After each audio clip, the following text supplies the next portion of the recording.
Hello po mga kababayan, kamusta po kayong lahat? And once again, welcome back to another episode of Simply Talkies Vlog.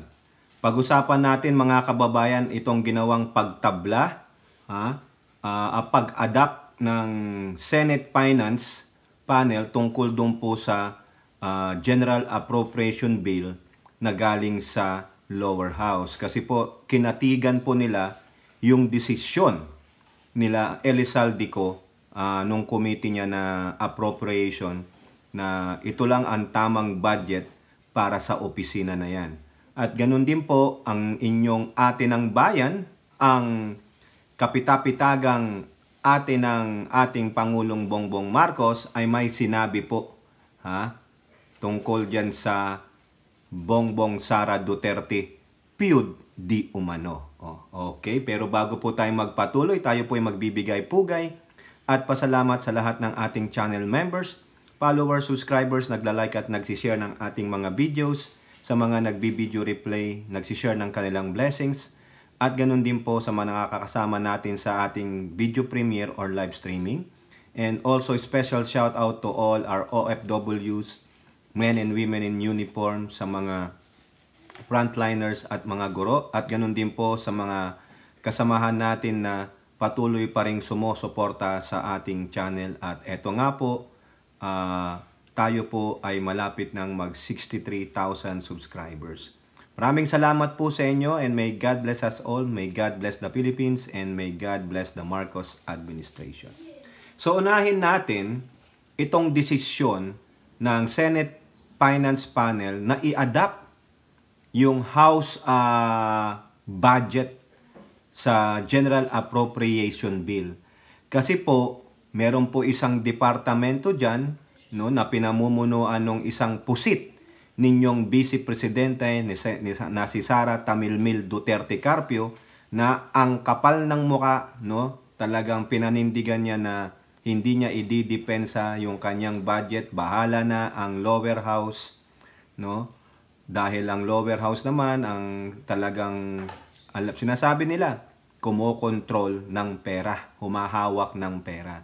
So, walang depensa, humihingi ng 2.037 billion, ayaw man lang ipaliwanag yung kanyang mga pinagsusulat doon sa kanyang budget, na kung saan yung halos ilang bilyong piso, mga kababayan, ay redundant o paulit-ulit lang na programa ng DSWD at DOH. Tinanggalan siya ng mahigit sa 1.5, mga ganon, o 1.2 billion pesos. So dito po sa ulat ng GMA News Online, Senate Finance Panel adopts House reduced budget for OBP in 2025. So meaning, kinatigan na talaga, tinabla na po siya, Hindi na po siya pinagbigyan, Even though na marami siyang kaalyado diyan, pero yung nakaupong senator sa pamumuno po ni Senatora Grace Poe, mukhang wala ring magagawa. Bakit? Bakit inadapt na lang ni Poe yung ipinasa ng komite ni Elizalde Co doon sa lower house tungkol sa pagbabawas ng budget ng bising pusit ninyo? Ano ang dahilan ni Senatora Grace Poe? Ito po. The Senate Committee on Finance has adopted the House of Representatives version of the 6.352 trillion General Appropriations Bill for 2025, allocating, allocating 733 million for the office of the Vice President instead of the 2 billion proposed in the National Expenditure Program. So nagre-request si Pusit ng 2.037 yan . Ang ginawa lang ng House ay 733, which is parang ayan po yung amount ng budget ni Mama Lenlen ninyo dati. 700 million lang. Diba? Baka mas mataas pa nga kay Lenlen yan. Pero si Lenlen, sabi nila, hindi naman umaangal. Nakapagtrabaho naman. Wala naman siyang 400 na BPSPG. Wala naman siyang damakmak, dakdak, mamakmak. O, gano'n. Paulit-ulit, no? Sandamakmak na OBP satellite. Wala po. Yung pinagkakagastusan, eh. Diba? Saka yung BPSPG na yan, na 400. Dapat yan, tanggalan nyo na rin ang budget dyan, eh. No? So, ito po sabi ni Grace po. This was confirmed by Senator Grace po, chairperson of the Finance Panel, as she sponsored House Bill 10800 under Committee Report number 335, which contained the 2025 GAB bill. No? Quote, we reached out several times to the Office of the Vice President requesting them to submit documents to clarify issues regarding their budget, but they have not submitted as of today. Tingnan nyo kung gaano talaga kabastos itong Vice President nyo, no? Nagtatrabaho pa ba yung OBP na yan? No? Ini-ignore lahat nila. Yung House sponsor, si Adjong, hindi man lang nila kinausap. Gustong makipag-meet ni Adjong sa mga OBP staff, no? Wala po. Kasi sa utos ni Pusit, wag na. Bayaan mo sila dyan, no? Eh, dapat hindi na lang ito bigyan ng budget, eh. Dapat dito, piso na lang, eh. Di po ba? O, paalisin nyo na yung mga OBP staff. Wala namang kwenta yung opisina ninyo, eh. No? Biruin nyo, we reach out several times. Several, meaning maraming beses kaming nag-reach out sa kanila nang hihingi ng dokumento. Several things din silang hindi pinansin, hindi man lang siguro nag-reply. Di po ba? Ganon po kabastos ang inyong Vice Presidente na si Sara Pusit Duterte Carpio. So, sabi ni po, nagalit. Tinabla niya na talaga. Sinong hindi ba magagalit dito? Naghihingi ka para at least kahit paano matulungan mo sila. Eh ayaw, eh. No? Ang kapal talaga ng peslak ng pagmumukha ni Takas, no? Okay? So, we decided to retain the GAB amount pending submission and review of these documents. O yan. The House in September approved the 2025 GAB on third and final reading. The House reduced OBP's proposed 2 billion budget for 2025 by 1.29 billion. Ayan, tama yan, no? O, ano pa ang sabi dito ni Poe? According to Poe, the Senate will decide whether to maintain or remove the 2025 allocation for AKAP if the DSWD provides them justification for the funding during the plenary deliberation of the budget measure. AKAP was earlier questioned by senators as it was supposedly used for politics, particularly on the controversial People's Initiative campaign. O, ayan, yung nirereklamo ni Amy Marcos, no? O, so, yan po ang desisyon ni Senator Grace po. Kumbaga, napikon siya dito, eh. No? Binibigyan mo ng pagkakataon itong Vice President na kahit papano, no? Kahit dun sa dokumentong hinihingi mo, ma-justify lang yon. Eh, ayaw, eh. Ang kapal talaga ng mukha, eh. Di ba? Walang silbi, no? Talagang hindi karespeto itong inyong Vice President na si Sara Pusit Duterte dahil hindi rin marunong rumispeto ng mga kapwa niya opisyal ng gobyerno. No? Feeling niya siya ng presidente diktador in your dreams. Okay? So yan po mga kababayan, no? Tinabla ng Senado ang budget ni Pusit. Ni-retain yung proposal ng House of Representatives na 733 million pesos. Kung ako sa inyo mga kababayan, babaan pa yan. Gawin nyo na lang 400 or 250 million.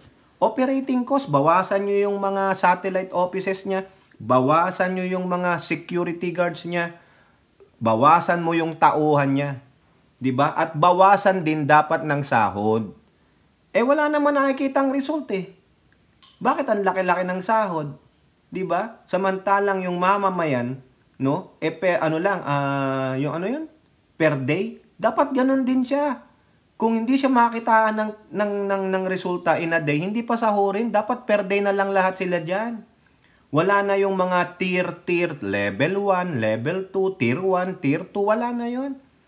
Kasi pinagkakagastusan ng malaki ang mga government officials, pero karamihan naman dyan, totolog-tolog, walang resulta. Bibihira talaga yung mga nagtatrabaho.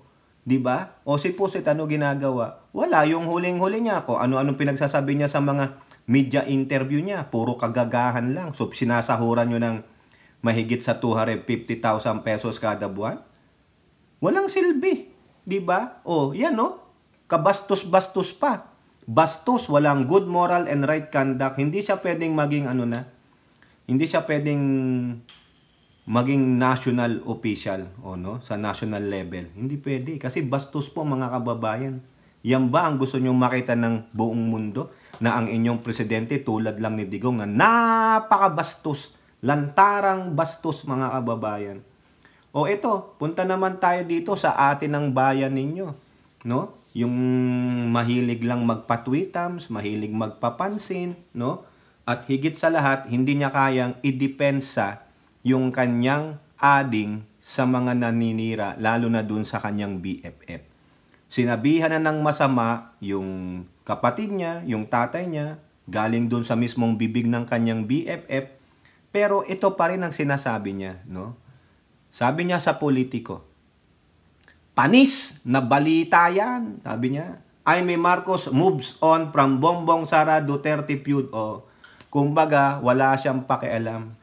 Maski na babuyin ng BFF niya, ang kapatid niya, ang pamilya niya, wala akong pakialam. Sasabihin niya lang, panis na balita na yan. Panis na daw yun. Oo. Para sa kanya, panis na yun. Pero yung pagkapanis, inulit pa ng inulit. Ibig sabihin, hindi itinapon eh. Diba? Kumbaga, yung pagkapanis, binuksan lang ulit. Lalong mas masakit, masangsang ang amoy. Kaya ngayon, nakikita natin itong si Jaime Marcos, selfish eh. Oo, selfish siya. Hindi niya kayang labanan yung kanyang BFF. Mas siguro matimbang yung BFF kaysa sa kapatid. Diba? O, sabihin ba naman na pugutan ko ng ini-imagine ko, pinupugutan ko siya ng ulo, tatanggalin ko ang ulo niya, huhukayin ko ang tatay nila pag di sa tumigil sa kaka-atake. Sino bang umaatake kay Pusit? Diba? Nakakita na ba kayo na nagrally ang mga Marcoses para labanan ng Duterte? Diba hindi? Sino nagsasabi na bangag-bangag-bangag? Diba? Kayong mga Duterte? Tapos ikaw pang may ganang magsabing pag hindi tigilan ng atake? O ngayon, anong sabi ni Jaime Marcos doon? Panis na balita na yan. Wala na yan. Di na bago yan. Luma na, kumbaga ganun. Oo nga, luma na. Pero, binuhay ulit. Dilas lalong naamoy ang sangsang na ipon. O ano pa sabi niya dito? Tama na yun. Panis na eh. Kaya okay na. Okay lang daw sa kanya yun. Oo, okay lang. Okay lang na patuloy na in the future tirahin ng mga BFF niya, kaalyado niya sa mga Duterte, ang kanyang kapatid. Diba? Ayan po, tama na daw. Okay na yun. Oo. Panis na yan eh.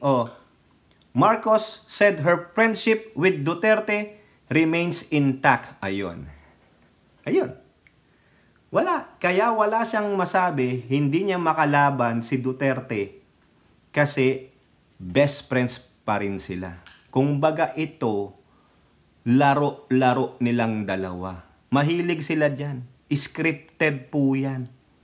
Oo. Para at least, sabi ko sa inyo, good or bad publicity dyan sa mga politikong magre-re-election, kakagatin nila yan.